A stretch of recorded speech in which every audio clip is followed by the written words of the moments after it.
ತುಳುನಾಡಲ್ಲಿ ಅಥವಾ ನಮ್ಮ ಭಾಗದಲ್ಲಿ ಅವಿಭಾಜ್ಯ ದಕ್ಷಿಣ ಕನ್ನಡದಲ್ಲಿ ದೈವಾರಾಧನೆ ಅನ್ನುವಂಥದ್ದು ತುಂಬಾ ಶ್ರೇಷ್ಠ. ನಾವೆಲ್ಲರೂ ನಂಬುವಂಥದ್ದು. ನಾನು ಕೂಡ ಆ ದೈವವನ್ನು ನಂಬಿ ಸಿನಿಮಾವನ್ನು ಮಾಡಿರುವಂಥದ್ದು.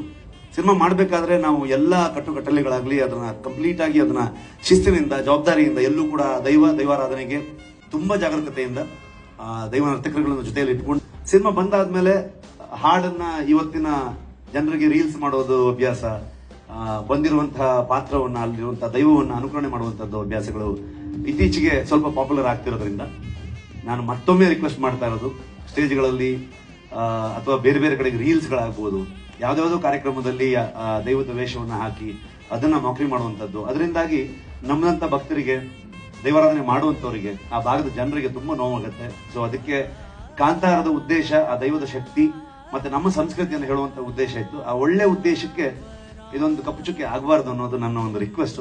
ಸೊ ದಯವಿಟ್ಟು ಮಾಧ್ಯಮ ಮುಖಾಂತರ ನಾನು ಕೇಳ್ಕೊಳ್ಳೋದು